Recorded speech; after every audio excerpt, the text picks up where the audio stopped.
the second edition of Easy Make a Scarf.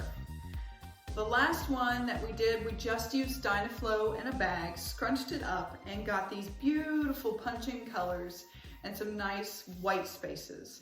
This looks like it's been dyed, but we actually used Dynaflow, which is a paint. A great way to make an easy scarf. This time, we're gonna do the same thing, but we're gonna add some water, and that's going to make our colors flow together and be a little bit more soft. So let me show you how it's done. First of all, I laid out my table so that I have crumpled up papers, and I put some plastic down too, just to be clean. And I laid my scarf on top to make sure that there is enough room for me to lay my scarf out so that it's not folded over onto itself. It's okay that there are peaks and valleys through here. I just want to be able to lay my scarf out nicely so that it can dry.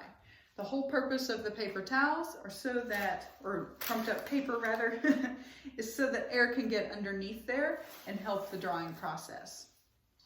I don't want to hang this on a dry rack because we're using a wet version of this one.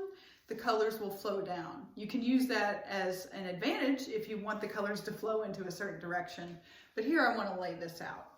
Dynaflow is a paint that acts like a dye. So it is transparent like a dye. That's why it needs to be white.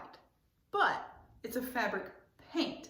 So this will go on synthetics or natural fibers, no matter what you choose. So it's really cool. It's extremely versatile.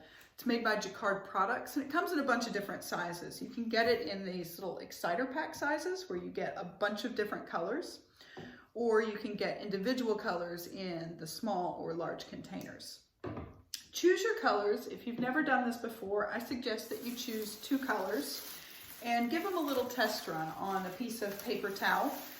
Squirt or dab a little bit of it out and then put the other color on top of it and see what color they mix to. Because on our scarf, these 2 colors are definitely going to interact. And if I don't like that secondary color that it makes, or the color that it mixes to, I want to choose a different set of colors. So it's always good to test that prior. So here today I'm going to use pewter and salmon. These are 2 great colors. Again, this time I'm going to use some water. So I put my scarf in a bag, and I'm going to start by wetting the scarf. I'm putting about a shot glass worth of water in there. The amount of water that you're going to use will be dependent on the type of fabric that you have.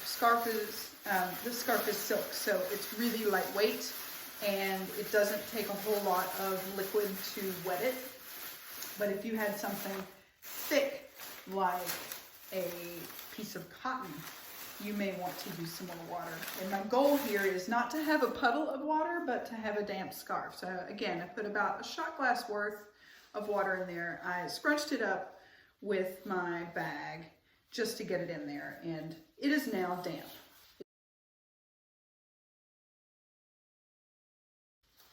That's what I want. With it being damp to start with, this will enable the colors to kind of flow together.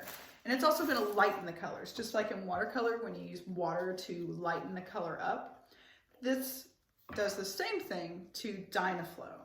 So having a little bit of water to start with is going to mean that my color is not going to be as saturated or as punchy. And now I'm going to put some color on. This is just like the other scarf that we did, where I just dab it in random areas.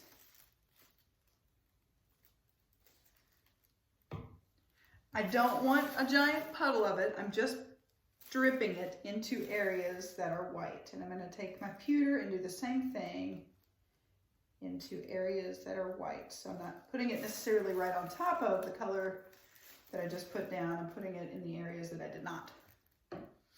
Okay. So, got my grocery bag full of wet silk. And if you can see, it's just kind of spotty in there. And what I'm going to do is this smush step, right? So I do have gloves on. Even though I'm using this plastic bag, I have to take the silk out of the bag.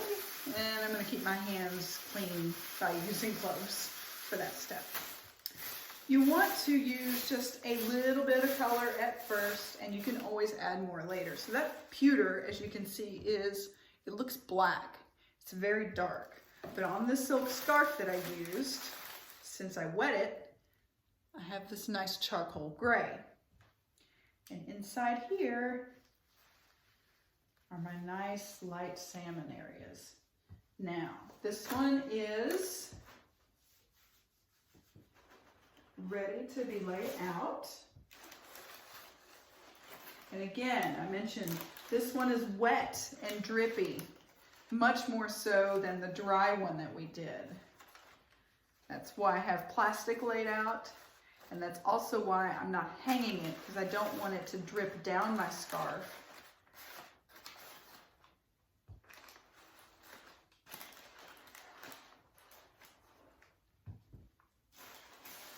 If I laid it perfectly flat, what would happen is no air can get underneath it, and it just kind of puddles in that area, and it would take forever to dry. So giving it a little bit of breathing room, as it were, gives it a little extra oomph for your dry time, so you don't have to wait as long to see what your results are. And then I need to heat set it. And to heat set any type of fiber art, you're going to use the hottest setting according to the fabric that's appropriate for your fabric. Once it's heat set, you will be able to launder it, wash it, perfectly washable. These colors are not going to run or go out.